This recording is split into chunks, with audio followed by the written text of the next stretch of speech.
So good afternoon. Welcome, everybody. Good morning for some and evening for others. Welcome to the session number 433 of this conference. And this session is about agriculture policies. We have 3 papers. The first paper is going to be presented by Beyhan De Jong from the European Commission Joint Research Center in Sevilla. And the title is Exploring the Impacts of Shorter Food Supply Chains on Rural Jobs in the EU, a model-based analysis. The presentation, these and also the others, will last 20 minutes. Then we will have 10 minutes for questions and answers, where you can, I invite you, if you wish so, to raise your hand and then turn on your micro and ask the questions. And then we have 5 minutes of transition to the next speaker, and that's it. We have 3 presentations, as I said, so we have perhaps a little bit more time to discuss if this is needed. So I invite then Beyhan to, I'll upload your slides. In the meantime, I present myself. I forgot. My name is Beatriz Velazquez. I work in the European Commission at the Chief Economist Unit in DG Trade. So, Beyhan, the floor is yours. We see your slides. Yes, thank you so much, Maty. So I won't be able to see you, but as long as you can see me and hear me, I think that's great. Yes. So thank you so much for the introduction, Beatriz. So I'm Beyhan De Jong. I'm a research economist at JRC, and today I will present you. This is the first time that we will be presenting. It's all preliminary, so this is the first time we are presenting the results, and it's a mutual paper with Kirsten Boysen, Robert Mubarak, and George Philippides. Actually, the title that you have seen and the title of what we use right now is a little bit different because we have nuanced our thinking a bit. The research project also evolved. We are still talking about shortening supply chains, but from a different perspective. So we call it now reshoring. So with today's presentation, I will try to share you our first-hand results that comes with the trade-off of reshoring of agri-food in the European Union. So this is our little disclaimer, and now I can start with the introduction. For the last few years, we have been talking about the vulnerabilities of the food systems that COVID-19 pandemic has brought. And one of the main issues that we've been talking was the supply chain disruptions. And we were all talking about the solution to have resilient supply chains going forward. Some of the solutions offer reshoring and some of them not. But this was definitely something that we've been talking about, bringing the production back to the home country. And a lot of analysis has been done on this. And in the beginning of the pandemic, we were also saying that the pandemic accelerates trends. So some of the trends that pandemic has accelerated will stick. The way we do business will change. And to some extent, that has been actually correct. And because we are still talking about this issue, but this is also now currently being triggered by the Russia-Ukraine war. Now, Russia-Ukraine war is now putting tension on the supply chains again and being a threat to food security. And this is already something that's been on the agenda, that's been acknowledged by the Commission as well. So if you look at one of the recent communications by the Commission regarding safeguarding food security and reinforcing the resilience of food systems, here the Commission acknowledges that Russia-Ukraine war destabilized markets again. At the moment, food security or food supply is not at stake in the EU, but there are some vulnerabilities, mainly because of the dependencies on imports on certain products. And there might be a change of a fundamental orientation of the EU agriculture, but of course, always in line with the Green Deal and the new CAP. Also regarding the support farmers, some risk management tools are offered, and one of them could be the development of short supply chains. But what is very important here that I cannot emphasize enough maybe is that this does not mean that any kind of trade restriction is suggested. On the other hand, any kind of trade restriction by the Commission have absolutely no place in the member states. Those are the words of von der Leyen. So actually, with this exercise today, we are just doing exploratory work of the highly debated reshoring. What would be the trade-off that comes with reshoring agri-food in the EU? And just before going to the other part before I finalize the introduction, the motivation of the study, I should also like to take your attention into this communication that has been only last week published by the Commission. This is regarding the application of the EU health and environmental standards to imported agricultural and agri-food products. What this communication has very important messages, but what is very important also regarding this work is that the EU will continue its efforts at multilateral level, so trade agreements and bilateral cooperation will continue. Only the EU can only be able to take measures autonomously if there is anything that is addressing global environmental concerns, animal welfare issues, or anything ethical in the process or the production of agri-food products. So given that background, the objective of our study is to, as I mentioned, is to assess the impact of reshoring of agri-food on the economy. So with this study, we're trying to find answers to what will be the impact on reshoring. Would it cause decreases in agri-food imports? So would it contribute to environmental benefits? Would it replace cheaper imports? How the prices will be impacted and so on? And how would be the impact also not only at the EU level, but at the regional level? So in the course of this presentation, I will show you some economic indicators of our analysis. Then I will spend a brief moment on some environmental indicators, and we will have a closer look into employment indicators. Because what we did also in this study is that we put a little bit extra effort on the labor issues, so which I will show you in the next slides, that we are using a Eurostat database, farm structure survey data, so that we have a really detailed, nice level of jobs at the EU regional level, so we can see the impact of reshoring also at the farm level. So our exercise consists of four main pillars. The first one is the data, the labor data that we gathered, the farm structure survey data. So first we have to arrange this data a little bit. So we established a harmonized data set, and then we mapped this farm structure survey data with the magnet sectors, and then we also implemented this detailed labor data into the magnet model. And we, in the third step, we ran our simulations. We did some sensitivity analysis, and in the end, we were able to gather some results, which shows economic and environmental indicators. And with respect to employment indicators, we also have a nice tool, a nice mapping visualization that shows you the impact of the simulation on member states at the farm level. So just to give you a brief idea of the farm structure survey data. So this farm structure survey data it's very detailed. So it consists of 22 sectors, and we map them under four main sectors that you see here as field crops, horticulture, grazing livestock, and granivorous livestock. Then we map these sectors with the magnet sectors. And the reason that we went for this FSS database is, as I said, because this is very detailed. You can have this data at NUTS2 level for all member state countries. Plus, you can also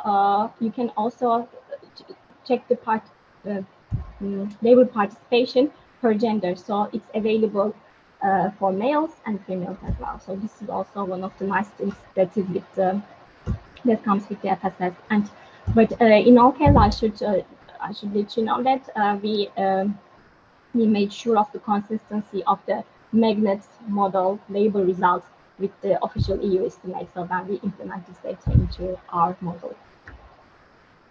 And now a few words on our analysis with magnets. So in our analysis, we are using the magnet model, which is a recursive dynamic global Cge model. It's based on the GTAP model, so the core is GTAP. It's modular, so there is a broad array of economic, social, and economic indicators, which can be very handy to make the sustainability implications, sustainability analysis. And it has a nice full system of global virtual flows for assessing footprints. The magnet model also allows you to use extensions to focus on the bio-based markets. There is an explicit gap modeling, biofuel mandates, endogenous land supply, and so on. So in our baseline, we use the time path from 2014 to 2030, and we accounted for, as assumptions, of course, we accounted for the country-specific population growth rates, country-specific GDP growth rates, capital to output ratio, employment growth rates. We made sure that land productivities are in line with the SSP2. We accounted for technology change regarding feed efficiency and feed productivities. Those are also aligned with the shared socioeconomic pathway. Then we also considered policy mechanisms and reforms. So that would be that biofuel mandates or EU agricultural policy are all accounted in.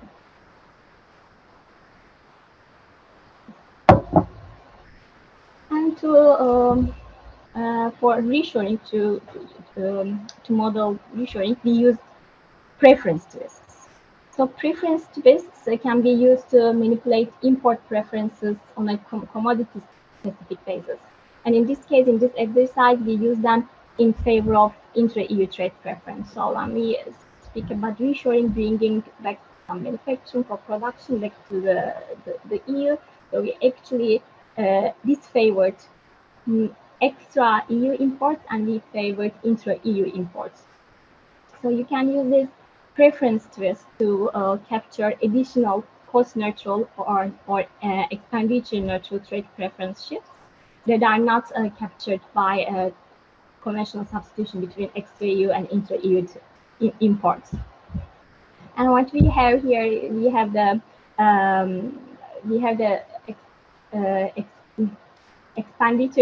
expenditure shares of extra EU trade. We have the twisters, percentage change in twisters, and we have the elasticity of substitution. And our alpha is the technical change or change preference indices on linking function. So with this twisters, we are actually, whenever the trade elasticity is greater than 1, a negative twist shock is equivalent to a cost-neutral intra-EU import increase combined with an extra EU import decrease. And in our analysis, we went for 3 scenarios. So we have twist 20%, 30%, and 50%. And here 20% scenario means that minus 20% means extra EU imports. Extra EU imports are decreasing in favor of intra-EU exports. So this was our modeling framework. And just before I go into the results, I would like to, just to set the scene, I would just like to give you some status quo on the self-sufficiency of agri-food products in the EU and the intra-EU and extra-EU expenditure shares. So as you can see here in the first chart, here I have the self-sufficiency in agri-food products, in selected agri-food products in the EU. So the EU is generally self-sufficient in food and agri, of course, but sufficiency rates change per sector. So while the self-sufficiency is low in fish and oil seeds or rice, we see that in animal protein or wheat, it's highly sufficient. And here on the right-hand side, I have the intra-EU and extra-EU trade expenditure shares. And of course, self-sufficiency does not necessarily need to be reflected in intra-EU, extra-EU trade shares, but also we see that in dairy, in other animal protein, in wheat, the intra-EU shares are very high, over 80%, and in some products like the rice, the oil seeds, some crops and so on, in this part the extra EU imports actually make more than the intra-EU trade. So this brings me to our results. So keeping in mind what I showed you in the previous slide about the intra-EU, extra-EU trade shares, here I'd like to start with by giving you the impact of reshoring on the intra-EU trade and extra-EU trade. So if you look at the intra-EU trade, here, by the way, I have the relative changes relative to the baseline, and those are change deviations. And here I included the results for all of our 3 scenarios, and you can see that it is increasing proportionally from 20% to 30% to 50%. But the reason we include this here is just to show you that it's expected that it's a proportional increase, but it also shows that our model is working. So in any way, so what we see here that with reshoring, we see the intra-EU trade of vegetable oils and oilseeds are increasing the most. So with respect to the relative to the baseline, the intra-EU trade of vegetable oils and oilseeds are increasing the most. This is expected because in these products we saw that the EU is not highly self-sufficient, and also the intra-EU trade shares are lower, so extra EU shares are higher. And because the EU is mostly self-sufficient in the animal protein products, we see that there is not much movement happening in this part of the chart. And when we look at the extra EU imports, accordingly, a little bit of in parallel with what we see in intra-EU trade, what we observe here that extra EU trade shares of vegetable oils and oilseeds are decreasing. But not the most. The most changes actually you see in the animal protein products, but this is because those are not really highly traded, so the base values are low, which is showing actually in absolute amount a small decrease, but in percentage a high increase. Yes, and then zooming out a little bit and looking at more at the macroeconomic level, the reshoring, actually we see that reshoring has a like minor impact in GDP. You also see that the real GDP in the EU is only very, very moderately decreasing. When we look at the price impact, so here I have the agri-food consumer prices in the EU. So keep in mind that this is actually in the EU, so it's a moderate increase, up to even in the best 50% scenario, it's not even 1%. But still, this is the EU aggregate. So if we look at which I will show you at the member state level, we see that actually price increases are a little bit higher. And looking at the price changes at the product level, highest price increase at the EU level, we observe it for fruits and nuts, but actually this is mainly driven by nuts. And on the other hand, there's also higher increases in cereals. This is mainly excluding wheat, other cereals. And we also see some other crops, which is mainly driven by oilseeds. And again, if we look at the member state level, we see that in some cases, in some countries, the price increases are like up to 10%. And what about the production? So the deviations in changes of production actually are reflected. So the impact of decreasing extra EU imports are actually reflected in the production. So we see that also here, this is 1,000 tons, this is the change deviations relative to the baseline. But we observe here the highest production increases are happening in the vegetable oils, other grains, and oilseeds. And what you see here by the percentage is the percentage changes. So it is the highest for vegetable oils, but in oilseeds it's also pretty high by 5%. And there's other 2 minutes, and please. 2 minutes. Ah, okay. Oh, okay. Thank you. So for MS level, I will be more than that. I'll go quick. Yes, the highest changes are observed in France and Germany. The impact of reshoring in the land price in the land prices, actually, land prices are increasing because there's a greater EU agriculture production is increasing, so that's leading to increase in prices, and the demand for land in oilseeds, other grains and fruits and nuts are increasing accordingly. So a very quick word on environmental implications. So here I only have the virtual trade balance of land.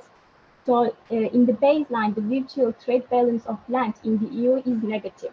So what we see here is that actually by reshoring, we are decreasing the leakage. So the trade balance is improving. The imports of land, virtual land, is decreasing. And here we see the commodity land footprints per capita at the EU level.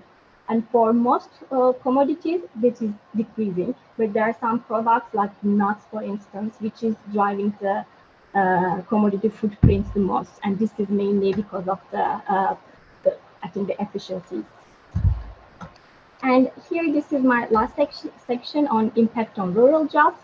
So reshoring leading to almost 50,000 extra jobs at the EU level. And most of these jobs are created in the field crops area and followed by horticulture and permanent crops. 50% extra jobs may not sound a lot to you, but the EU agricultural employment rate has been on a declining trend. So this is 50% extra jobs is actually something. And here, this is what I mentioned at the beginning of my presentation. We are able to visualize. The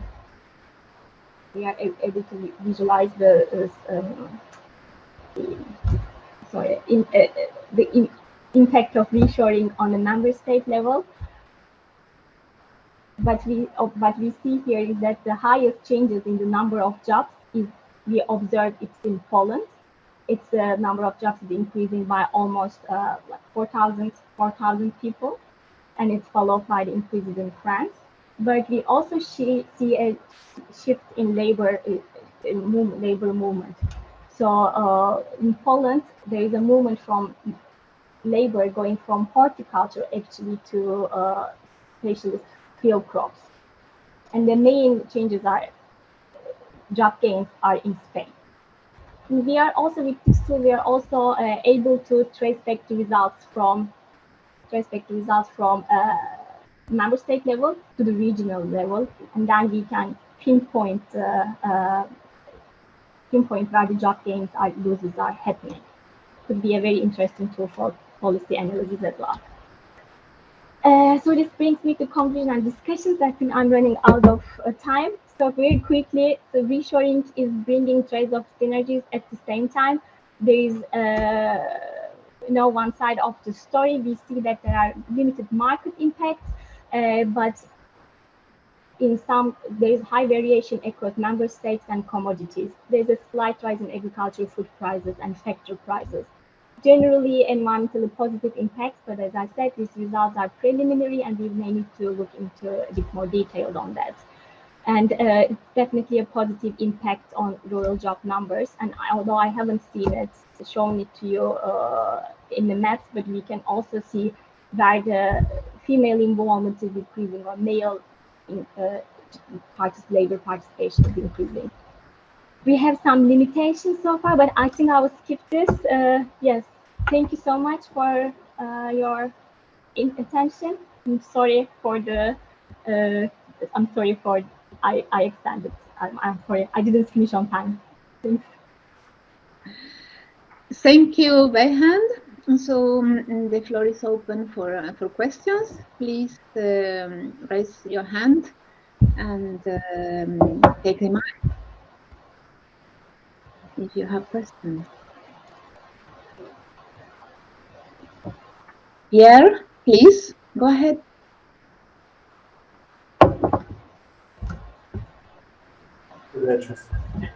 Thank you, Beyhan, for your presentation. Very interesting and very interesting topic.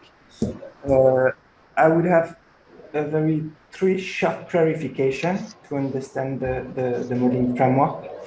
The first one, you mentioned in the introduction the Ukraine-Russia war, and I was wondering if you take into account somehow the impact of the war, for instance, in the price of oil or fertilizer, and then price of chemical used in agriculture in Europe.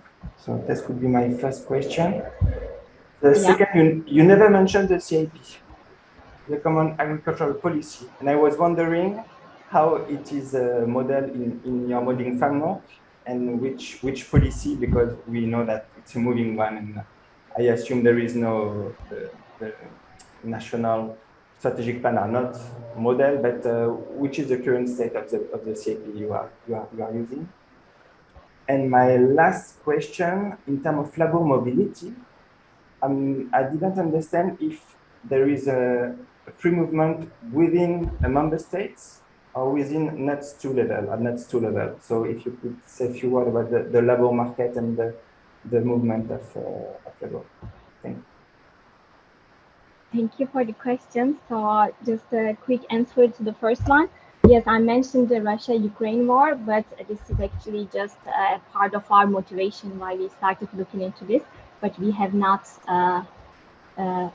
done any specific modeling or regarding that. So that's not taken into account. So just as a, because all the talk is about it, and, also not the same, but similarly, we are talking about, independence on energy and so on. So it kind of all fits in the motivation, but no, we have not done anything specific on that one. And in the second one, yes, CAP is indeed accounted for in our baseline, but we have not done the national strategic plans, and not as far as I know, not the new cap. So this is like still to come. And in your last point, I didn't actually quite get your question. So you're asking about labor mobility at the NUTS2 level? Yes, to know when you refer to job creation, I think there is labor mobility. Yes. So who fill the job? I assume there is no movement between member states, should be within member states, but also in your last slide, you were referring to NUTS2. So just to provide some clarification, because I didn't understand how this movement of labor happened. Yes, no, that's a very good question, actually. That's a very good question. It also makes me think. Because definitely yes, but there is movement among, there is movement from one NUTS region to another one within the member state country. That I think I can see in the results and among sectors and so on. But from one member state to another one, this is what you're asking, right? If they are moving from one member state to another one, the labor. I'm not sure there is, I don't know, I'm not sure there is movement between member states, even if it should be a common market, but it's another. Yes, yeah. But I have the feeling that there is movement within the member states. But then since you refer to NUTS2 level, which is a sub-national level, just to understand this. No, that's very good. Actually, as I said, that's a very good question, which I will definitely look into it, because as I said, this is like the first time we are presenting these results.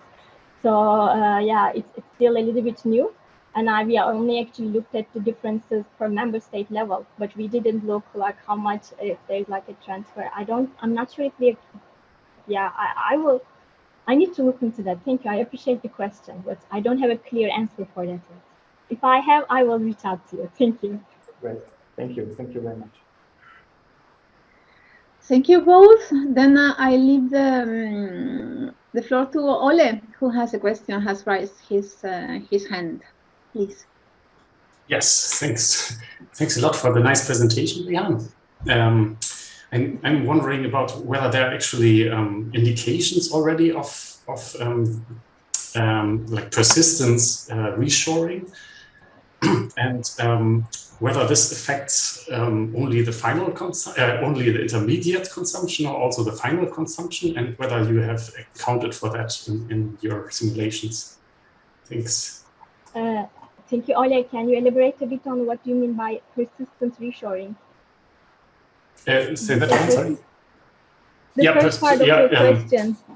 Yes, I mean that reshoring, I mean, we see that people in the short time horizon are looking at getting their sources from somewhere else, from some closer in the country or from neighboring countries or so. But in the long term, will this persist? Or will they actually return to their initial supply chains? Then whether this is actually happening only for intermediate consumption, so for intermediate inputs to the industry, or is it also happening for final consumption? Yes, okay, now I see it, but I understand better. Thank you, Ole, for the question. Thanks. Yes, so this is also a little bit challenging question for me to answer, because as I said, like we are just started looking into this and indicators of if the reshoring will persist or not.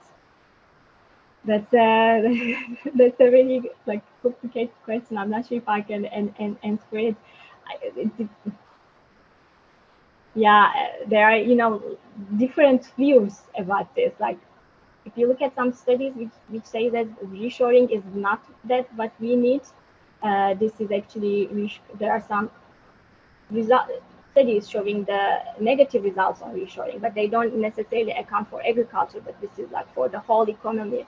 And this was also what was missing in the literature, because when you talk about reshoring, mainly all the studies or the analysis have been done at the manufacturing level mostly, or in the high-tech inputs and so on, and there are divergent views, but mostly, yeah, on the negative side, I would say. So something purely focusing on agriculture was missing so far. Yeah, I think we will need to do a little bit more analysis to be able to see like what will be the real impact, because now the signals are mixed, I would say, and I see that there's a message from Beatriz. Yeah, okay, so there is working on the OECD. Yeah, just to say that the OECD yes. has a study going on, so pay attention. They will they will publish in the near future. They are looking at that, and they're looking at data, because there has been a lot said, but there are a few evidence. So thank you very much. I would now transition to the next speaker, who is Olen. Olen is from the has two hats, one from the University of Dublin and the other from the European Commission Joint Research Centre. And Ole, you are presenting a paper entitled "Can Policy Achieve a Living Income for Cocoa Farmers in Côte d'Ivoire and Ghana and its implications?" Please upload your presentation. We have some time for that. And then I will leave the floor to you.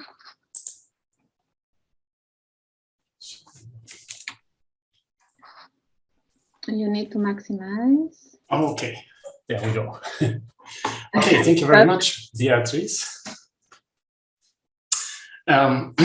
Yeah, so this is joint work with my colleagues at the Joint Research Center, Emanuele Ferrari, Valeria Ferreira, Victor Nichifor, and Pascal Tilly.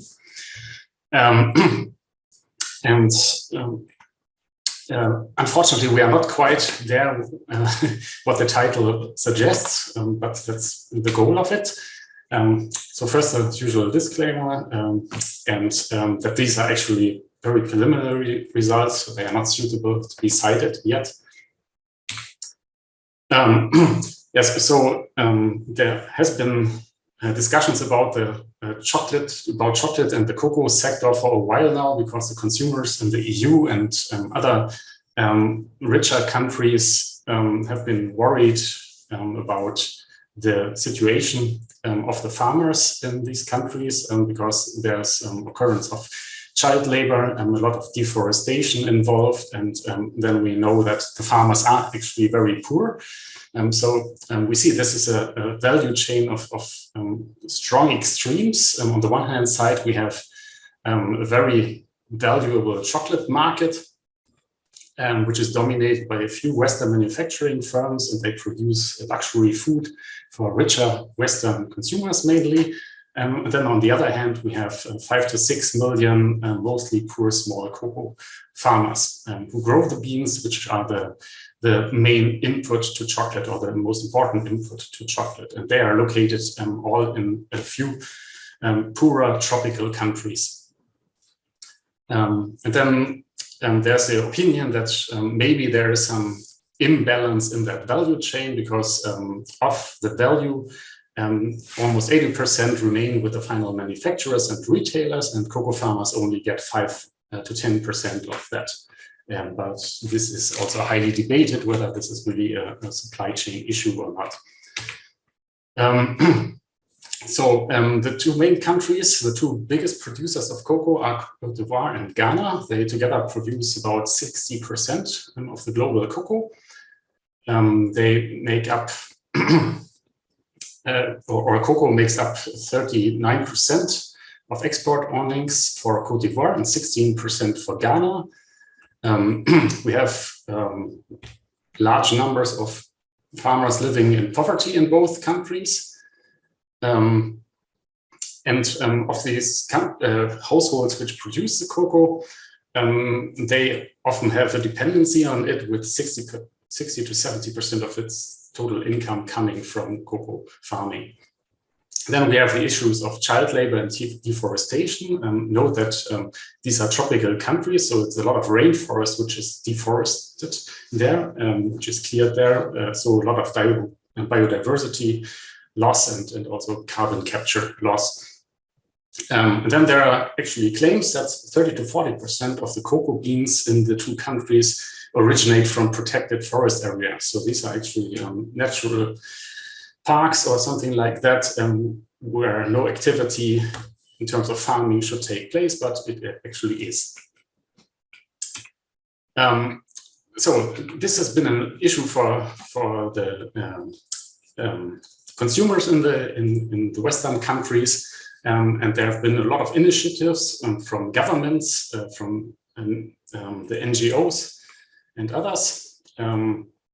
So, for instance, also the EU has started a sustainable cocoa initiative 2 years ago to foster the discussion around these issues and to improve the situation. So the main points in this are first, deforestation; second, child labor; third, there is the poverty of the farmers. And nowadays, we're not talking only about poverty anymore, which means basically the physical survival of the people, getting enough food and having shelter and so on. But we are also starting to talk about a decent standard of living, which is called the living income, which then also includes other things like a provision for unexpected events and healthcare, transport, and so on. So for Côte d'Ivoire and Ghana, we have derived numbers for the income per adult equivalent of an average cocoa farm household from a survey presented by Beyhan et al.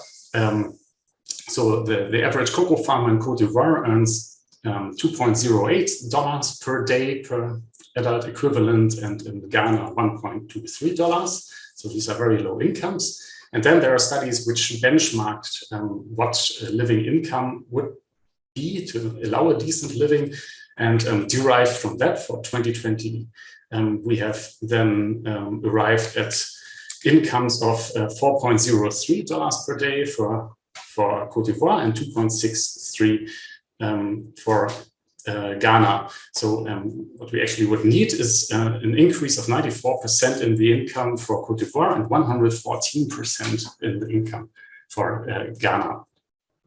So just to show you how serious that issue is. So our research question is then what are the impacts of the current policy changes in these regards on Côte d'Ivoire and Ghana, especially with regard to income and deforestation. So there are two things we are investigating here. First, there was a recent policy move jointly by Côte d'Ivoire and Ghana, which is called the Living Income Differential Initiative.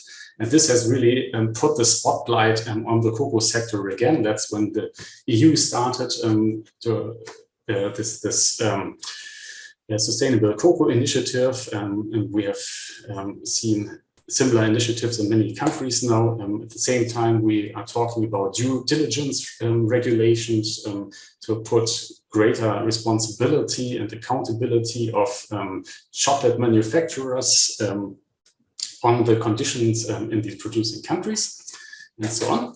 And then on the other hand, there's also the demand of protecting especially the tropical forests. So cocoa plantations should be banned from protected areas. So we look at these two things. So a little bit of background to the two countries. These are the only two cocoa producing countries which have market boards which are regulating the cocoa markets there. So they usually sell next year's harvest forward.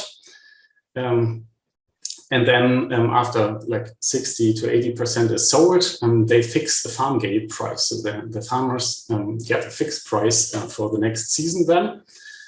But in both countries, there's the farm gate price is quite a bit lower than the free on board export price. It's lower by 41%. And these deductions are used for cocoa-related services, but also for government revenue. And there's also the question how efficiently spent that money is there. Okay, so the Living Income Differential Initiative by Côte d'Ivoire and Ghana, to just quickly introduce that was introduced in 2019. It's supposed to work like you have the free on-board export price, and then on top, they charge a $400 per ton markup for each ton of cocoa sold. The farmers then are supposed to receive 70% of the gross export price, and they receive the lid. And then there's also a price stabilization mechanism involved, but we are not looking at this more. Okay, so the experimental setup for this is we are performing a long-run analysis. We start with the year 2020. The framework combines a partial equilibrium model with CGE models, so that we actually can capture global and domestic impacts. And if you remind yourself that the two countries are producing 60% of the global cocoa, it's clear that we must also look at the global impacts of their policies. So we are using a multi-regional PE model, the global cocoa market for this. And we use single country CGE models for Ghana and Côte d'Ivoire. Unfortunately, I have some problems with the Côte d'Ivoire model last second, so we couldn't include that here. So it's only a PE model and the Ghana model at the moment. And then these models are iterated until they reach conversion. So the partial equilibrium model is there to determine the world price changes. And then the CGE models have more details about the structure of production in the different countries, and they provide the supply changes in the two countries. So the global PE model is based on isoelastic supply and demand functions. We have trade globally balanced there. There are currently only 3 regions, Côte d'Ivoire, Ghana, and the rest of the world, and it's fed with data from the International Cocoa Organization and from the FAO. Then we have supply and demand elasticity is taken from the literature, and then we have calculated these deductions from the FOB price to arrive at the farm gate price for the countries. So for Ghana and Côte d'Ivoire, it's 41% of deductions each, while for the rest of the world, it's rather 26% of deductions. Then the CGE models, they are based on the Dimitra model, which again is a derivative of the stage model. So we're using a single country comparative static version of that. We have 2015, 2016 SAMs, and it's quite disaggregated also in terms of agricultural production regions within the country on the subnational level. And we have segmented factors there. I'm not going into the closures here. So we are simulating 5 scenarios with respect to the policy changes I've mentioned. The first one is the lid policy. So we have a very positive view now on the lid, how it's working. So $400 per ton are altruistically paid by the chocolate manufacturers, and there is no taxation of this amount. So this goes directly to the farmer. And then the farmer receives 70% of the rest of the export price. Then in an even more positive view, we have constructed the lid plus, where the premiums increase is basically doubled. And then the farmers receive 80% of the gross crop price, which is maybe what can be achieved looking at the deductions in other countries, which are more market oriented. Then we look at protected forests. So the cocoa plantations are banned from protected forest areas. So that means we have a reduction in cocoa area of 30%. And then we have combined the scenarios, the lid with a protected forest scenario and the lid plus with a protected forest scenario. So these are the results. First on the world market. So this comes from the partial equilibrium model. On the left-hand side, you see the international price. On the right-hand side, the global production. So if we introduce the lid policy or the lid plus policy, this gives an incentives for additional production in the 2 lid countries, Côte d'Ivoire and Ghana. And there's more production supplied to the world market, so we see a decrease in the international price. While with protected forest, with the banning of cocoa from the forest and the reduction of land area available for cocoa production, we see less production and a higher price on the international market. These 2 types of policies, they are counteracting each other. So we see intermediate results on the international price if we combine these policies. And on the right-hand side, there are the corresponding global production results. Then we look at farm gate prices because this was the initial focus of the lid initiative of the 2 countries. They targeted farm gate price. So we see that there's actually quite an impact on the farm gate price from the lid policy.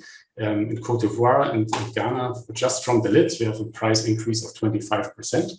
But if you remember that we need like around 100% income increase in the end to reach a living income, this seems quite small. And of course, we also will have production increases with that. So we have to account for that first.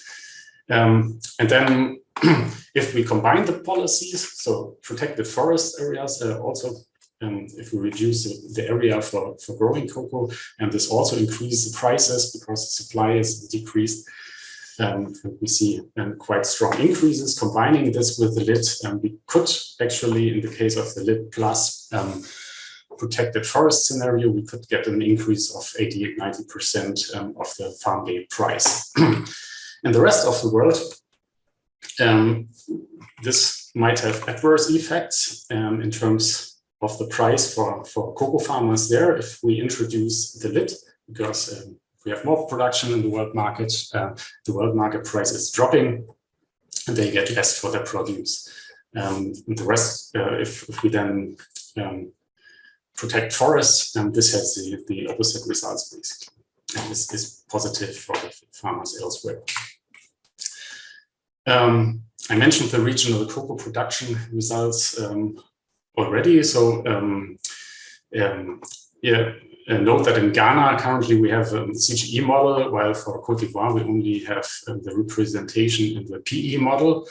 So Ghana has a very much smaller production response to the price changes in the case of the lid than Côte d'Ivoire. And this is something we have to work on in calibrating these reactions to real world data.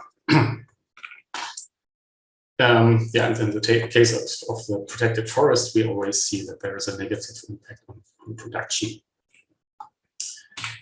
Okay, so coming then to some results from the Cge model. Here we have 4 different household classes. We classify a cocoa household if the household owns land where cocoa is grown. And now we have also to mention that, of course, these households also grow a lot of other stuff. So their income might not be very dependent on cocoa, or it might be. So this is not determined here. We don't have a good handle on what a typical cocoa household's income change will be. But here we see that income changes can be up to 10% in the case of a rural cocoa household. For other households, the impacts are much, much smaller, maybe even negligible. While for some urban households, we could also see negative impacts, very small ones in these scenarios. If we look at the right-hand side, the LID plus protected forest scenario has the best impact on household expenditure or income for what we proxy this here. Then a result on deforestation. So in the Cge model, we also have model deforestation, which is an input to cocoa production. And to keep up cocoa production, there is continued deforestation happening. This shows here the hectares per year of deforestation, which we have calibrated on observed data. And on the right-hand side, there's a percentage change through the policy, which is happening to the annual deforestation. So if we introduce the LID policies, there will be an increase of 4 or 5% in deforestation. So this is actually worsening the problem. If we remove land area from cocoa production, this has a positive effect on deforestation. So the deforestation might decrease by 7%, the annual deforestation. And then finally, to show what the impacts on the real GDP is, the LID and LID plus, they basically show that the LID is kind of a subsidy from foreign producers to foreign chocolate manufacturers to the farmers. So this is clearly a positive effect happening here. And then for protected forest scenarios, because we're removing production from the country, this has a clearly negative impact, and it's quite big with minus 0.4%. So this hints at that the countries might need some support if they actually are supposed to implement such measures, and that they can't really do that on their own. 2 minutes. And also, 2 minutes. Yes, thank you. Then also in terms of government revenue, we see there's quite some sizable revenue loss, and this stems from the fact that together with the LID, there's also a reduction in this levy from the FOB price, which I talked about initially, with these 41% to 30%, or in the LID plus scenario, even to 20%. So they lose income from that. And this also shows there might be actually a problem with getting governments to implement such policies. So coming to the conclusions. First of all, the size of the effects on the rural cocoa farming households varies between 0 and substantially positive. But at the moment, we don't really know what the impact on a typical cocoa household is. That's something we have to work on. Then the abandoning of cocoa from protected areas, in addition to the LID, helps increasing cocoa incomes. So that could be also a positive message for the governments.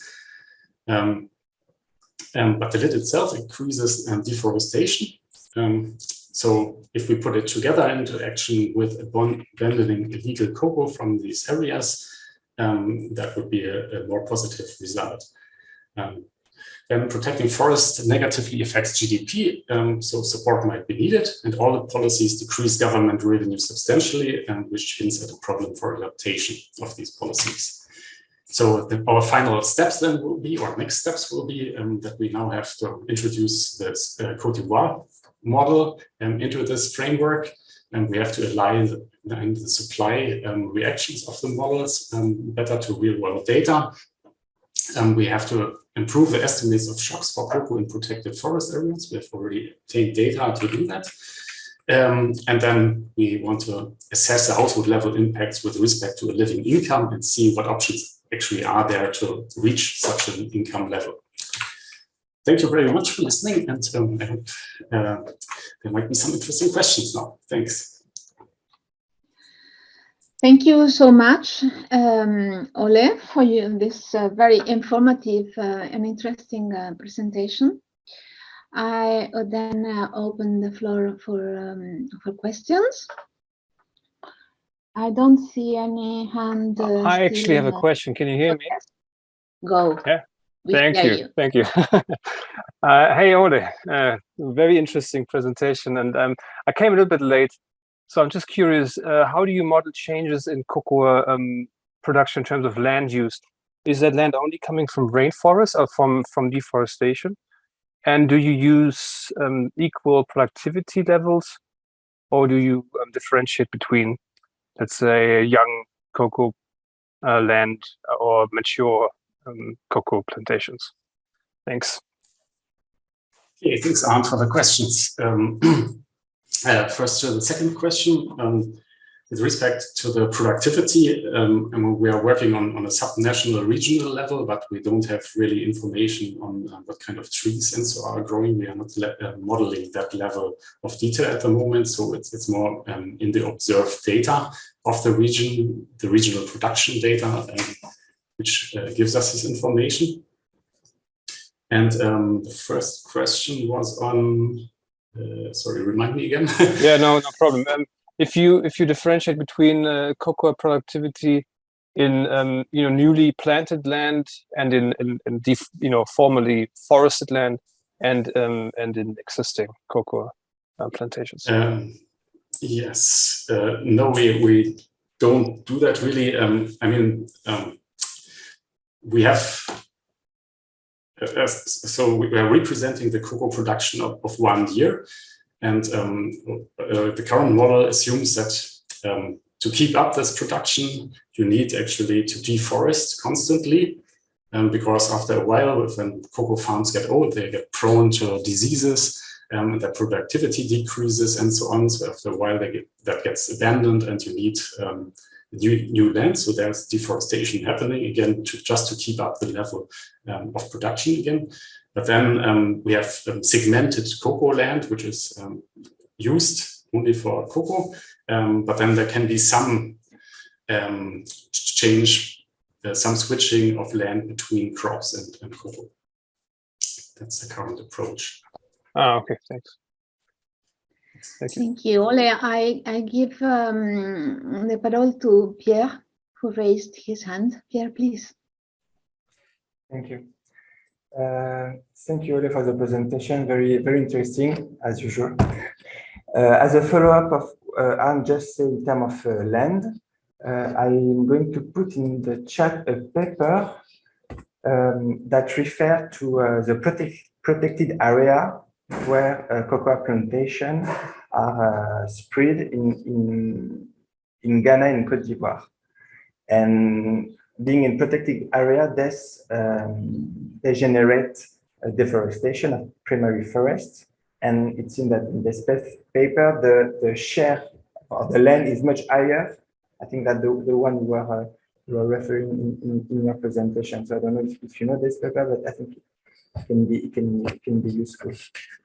I have a question. When you refer to cocoa farmer, what is a farmer? It's someone who is working in a farm. Is it the landowner? And if I'm right, there are a lot of intra-regional migration. That means people from Burkina and Mali working in cocoa plantation. And I'm not sure you take into account this labor force.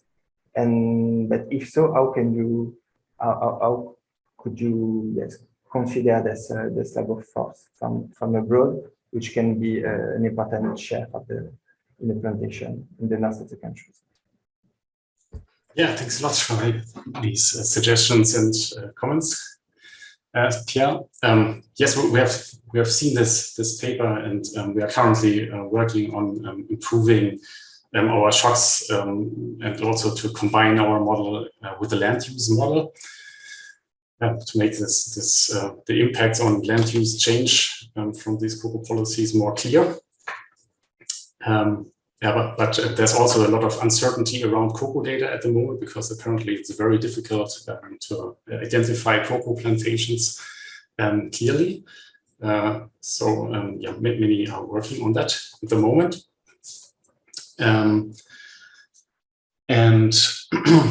With respect to the labor force, I mean, this is all national accounts data, and we got national production data or subnational production data and so on. I think implicitly it should be taken account of for this kind of labor. I don't know. I mean, we have the labor force surveys which are underlying the SEM.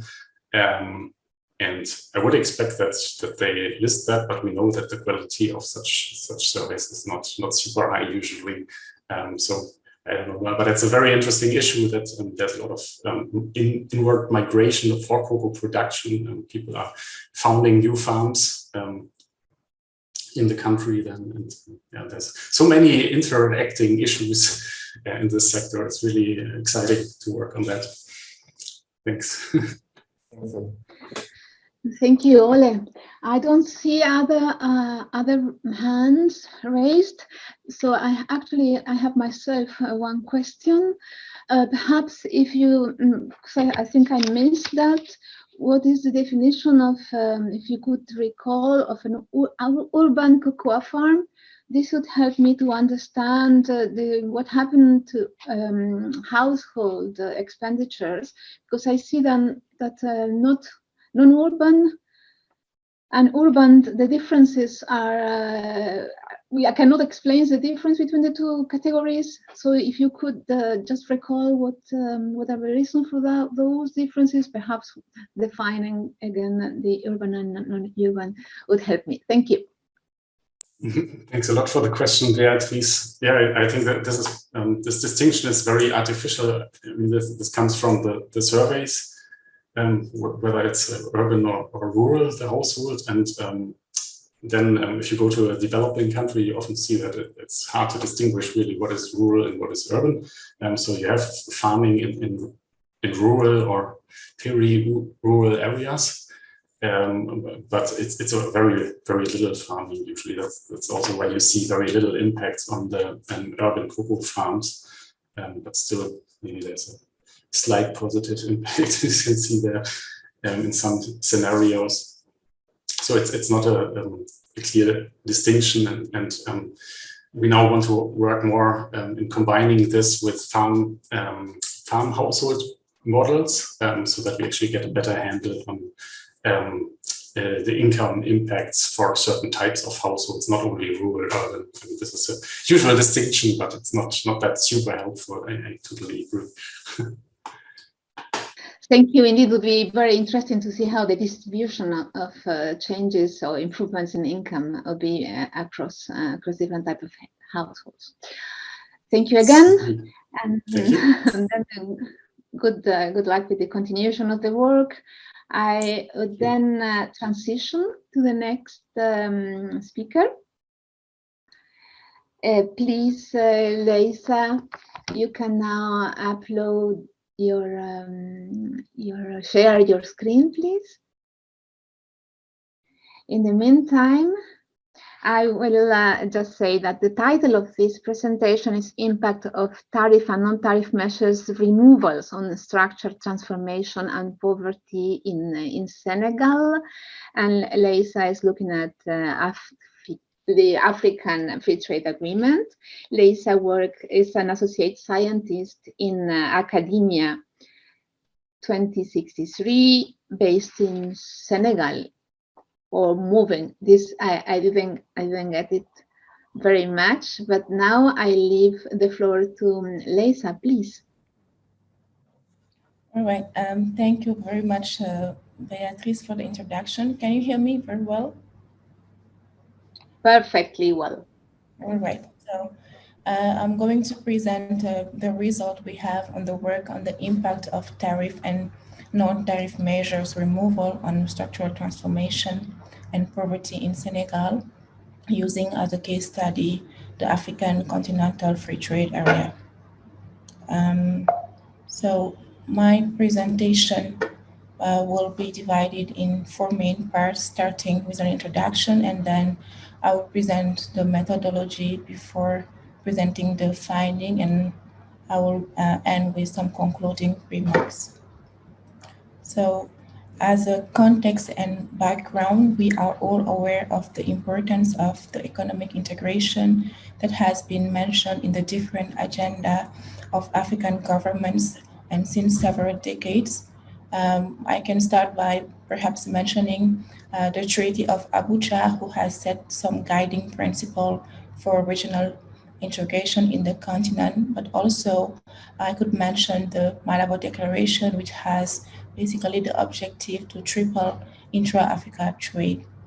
But more recently, in 2018, the agreement to form the African Continental Free Trade Agreement was signed and launched in 2021.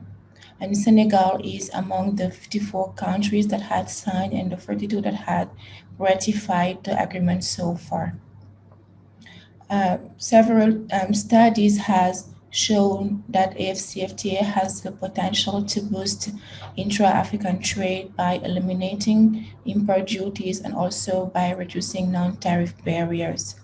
But the impact will require some significant efforts, both to liberalize and also to facilitate trade, from David Laborde and Maliska in 2020.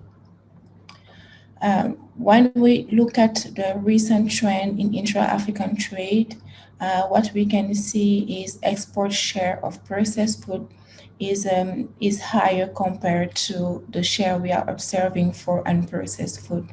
And intra-Africa trade accounted for around 23% of total African export of semi-processed agricultural goods, while when it comes to processed products, it accounts around 53%. So there is really a potential to export higher value products and to develop some regional value chain with the AfCFTA. So this brings us to the question of structural transformation, which can be defined as the transition of an economy from low productivity and labor-intensive economic activities to higher productivity and higher value-added production. So the main objective of this work globally is to assess the impact of the AfCFTA agreement on Senegalese economy. And we have three goals. One is to evaluate the impact of the abolition of import duties on the structural transformation. And then we would like also to assess the impact of non-tariff measures removal on the industrial transformation through the trade structure, but also through the production structure. In the last part, we try to estimate the socio-economic impact of AfCFTA on different group of households, focusing more on poverty. So for the methodology, we use a two-step approach, and in the first step, we consider a single country, multi-sector, multi-agent static Cge model from McDonald, and we adjusted the model, adding the bilateral trade behaviors to simulate the impact of the AfCFTA. On the import side, the trade is modeled using an Armington assumption, assuming some imperfect substitution between the domestically produced goods and the imported goods. On the export side, exports are assumed to be imperfect substitute for domestically produced goods, and this is represented by a CTA function.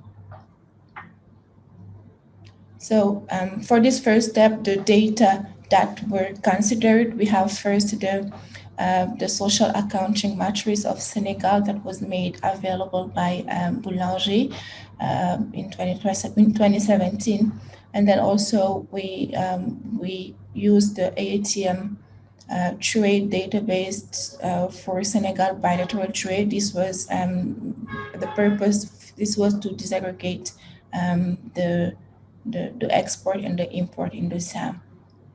We have also used import tariffs using the MapMap database.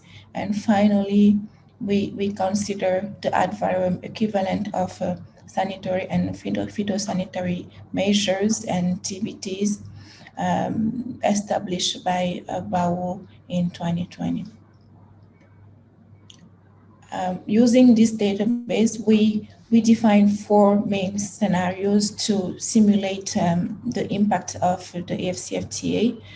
And to do so, 2 criteria was used. One is tariff lines, and another one is the ad valorem equivalent estimated for non-tariff measures.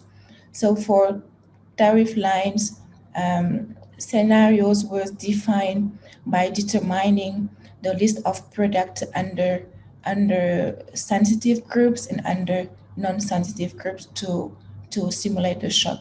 So for the first one, we simulate a full trade liberalization where all goods, all tariffs have been eliminated. And then in the second part, we simulate a partial trade liberalization, considering 10% of the H6 line as a sensitive products. And under this partial trade liberalization, we did define 2, sub-scenario. And in the first one, we eliminate the tariffs for all sensitive products identified, while in the second one, we proceed with a cutoff of 50% of their tariffs. In the last partial trade scenarios, we use another criteria, which is the tariff revenue, and we define the sensitive products as the one contributing to 30% of tariff revenue for Senegal. We did the same for the rest of Africa as a group to have the impact. So in a second step, we use the outcome of the Cge modeling, the income growth, as an input in a micro-simulation, micro-counting model to assess the impact on poverty. And the data was calibrated using the latest survey available, the latest household survey available.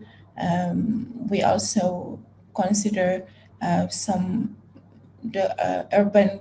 urban growth rate and the rural population growth rate, to have the impact on poverty. Finally, to assess the impact on the structural transformation, we define an index, a structural change index, to see how the production structure of the economy has changed. So for the different findings, let me first show the main results for the sensitive products identified. And what we can see is, in a partial trade liberalization scenarios, we have fertilizers and some mining products. We have also sugar and some transport materials that appear to be the most sensitive products. This is the same in the second scenario, but when we consider the last scenario on tariff revenue, what appear as most sensitive is mining products. So we can see also some petroleum and cash crops. I can mention that to take into account the double qualification of the agreement and to avoid the concentration of sensitive products, for the first 2 scenarios, we haven't considered fuel, as it was accounting for the most important part of imports, I think around 40%. So these are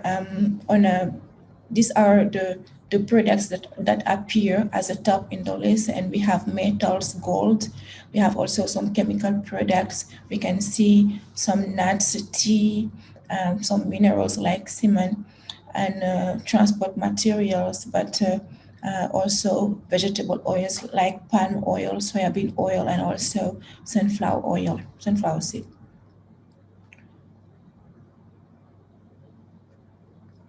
Regarding the ad valorem equivalent of SPS and TBTs, what we see is for Senegal, what was estimated is basically related to fat oil, and this can go over 60%.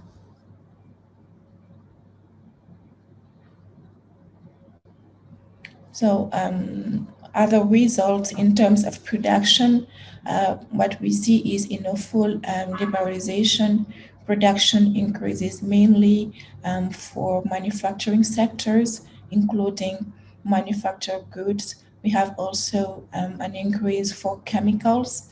We have an increase for cash crops, and we can see also a high increase for tobacco processed.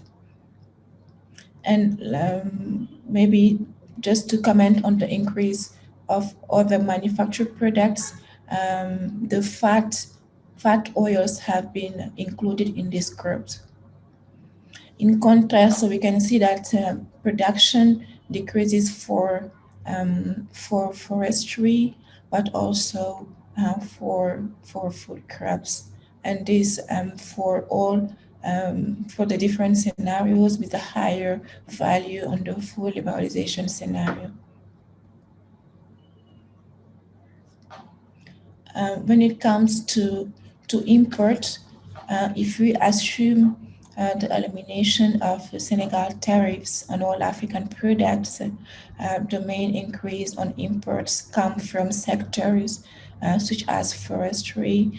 We have also tobacco.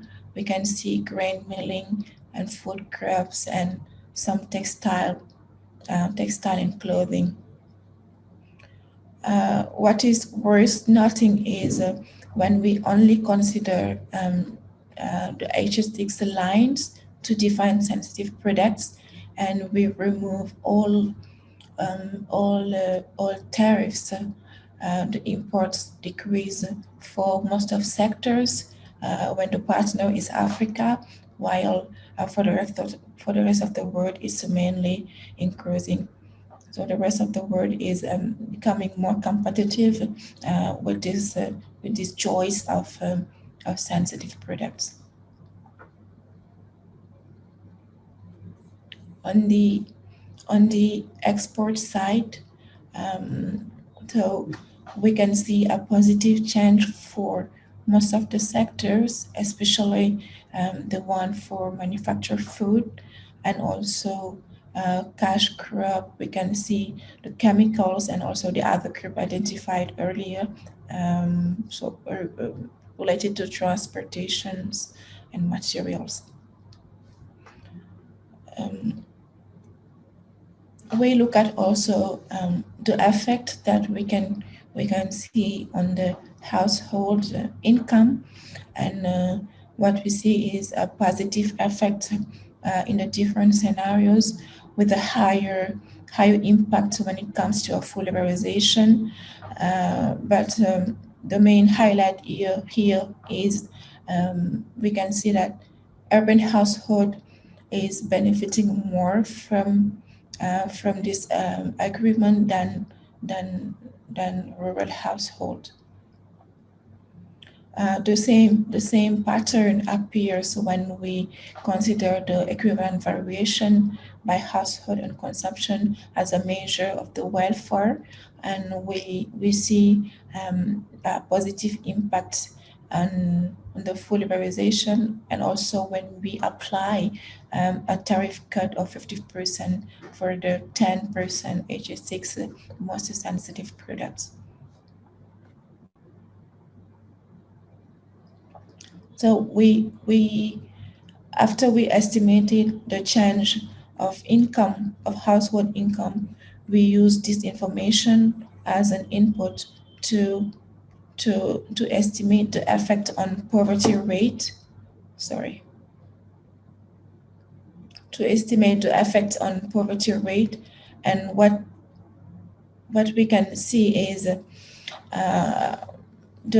AfCFTA can have a positive impact and help decrease the poverty rate for the different groups, but the impact is quite small when it comes to urban household.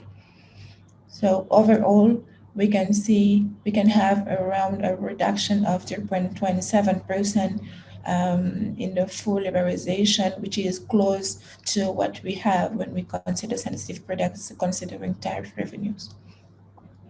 But the decreasing of the poverty rate may hide some other effects in terms of number of poor. So we try to see also how the number of poor has changed in the different scenarios. But the thing is, although we can have a positive impact on poverty with a reduction, we see that the number of poor is still increasing in the continent, and this is basically due to the fact that at the same time we have considered the population growth rate over the period. And the poor are more located in rural households. And we look at also the impacts on labor income, and we saw a positive impact on the income for different group: labor skill, labor semi-skilled, labor unskilled. And what we can highlight here also is the higher impact for labor skilled and labor semi-skilled, which can perhaps mean that we're having a shift on labor with this agreement.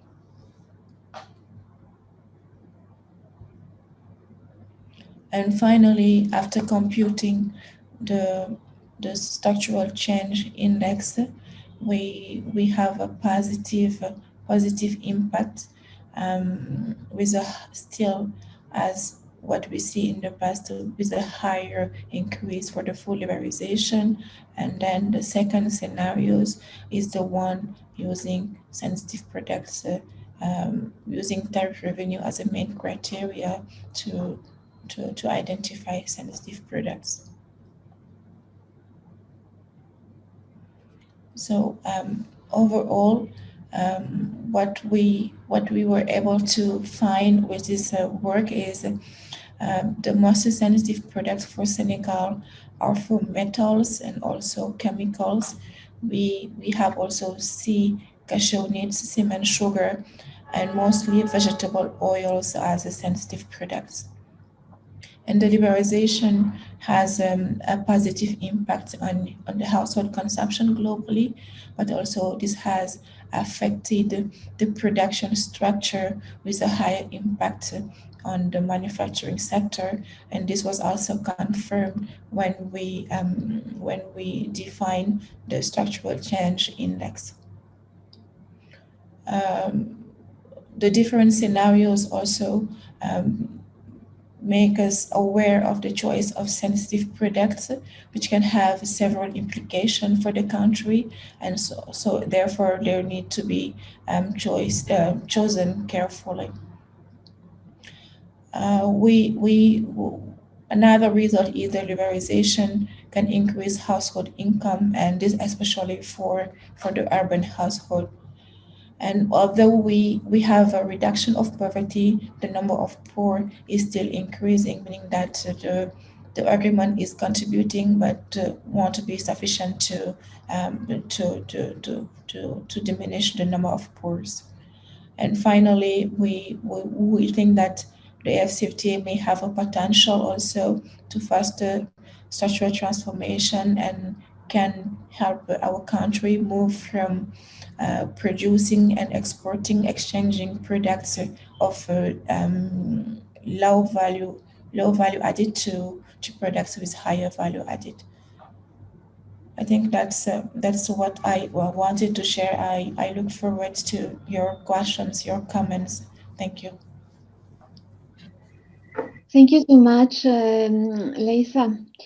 I then will open the floor for questions. I don't see hands raised yet, so I have a question myself, if I may. I was wondering, how have you chosen sensitive products? I guess that they are the most protected one, obviously. But what was the criteria? I imagine it was not just based on import levies or on tariffs. Thank you. All right.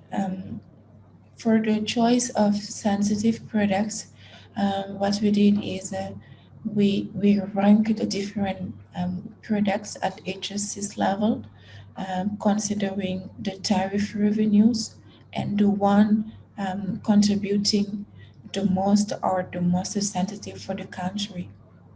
So for the rest of Africa also, we did the same. We rank the HS6 lines using tariff revenues, and the most sensitive are the one contributing contributing more to the revenue.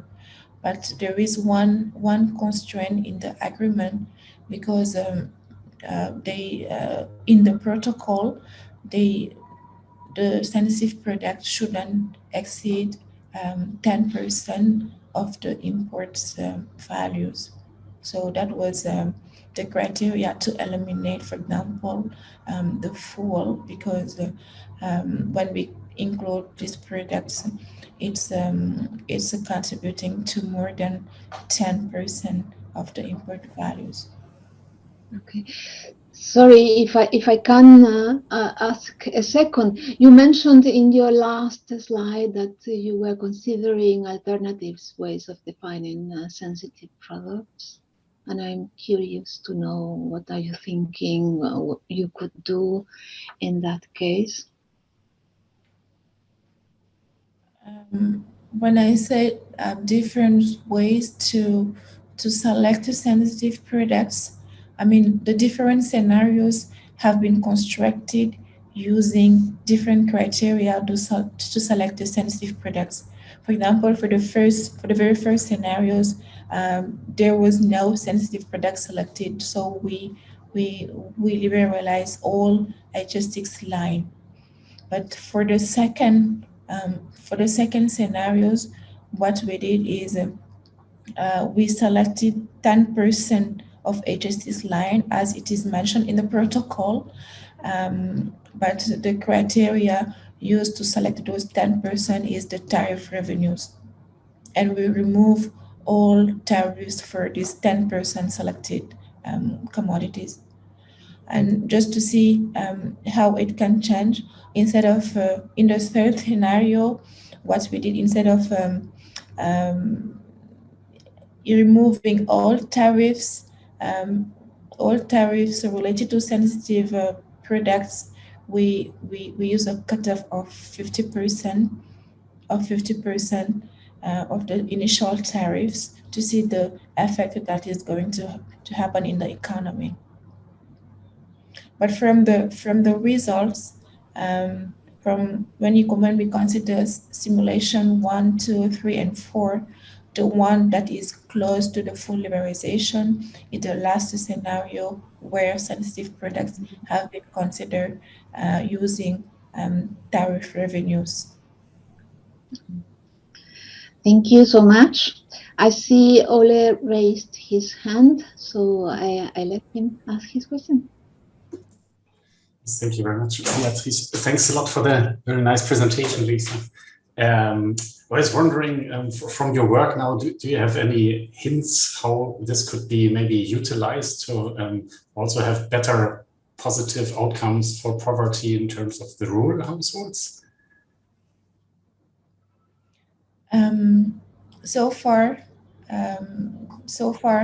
with the change in income, I think what happened is we have also the growth of the population, the rural population and the urban population growth rate that is higher than the growth of the household income. So maybe the AfCFTA alone won't be sufficient to reduce poverty directly, as the only change simulated here is the change related to the income from the agreement. But I believe that we will need to find out different channels, maybe considering some kind of social protection or some other hypothesis that can help reduce poverty. But my understanding is from the results, the AfCFTA alone can help reduce the poverty rate, but not the number of poor, since the population is growing more than the household income growth rate. Yes, thanks. Yeah, that's probably true. If you would find a way to share the gains from trade for the better off with the poor and rural areas, that would probably be a great solution, but that's rarely happening. Thanks. Well, with this, I don't see other hands raised. So with this lovely presentation, I will close the session. And I'd like to thank everybody for their participation, and see you perhaps in person next year.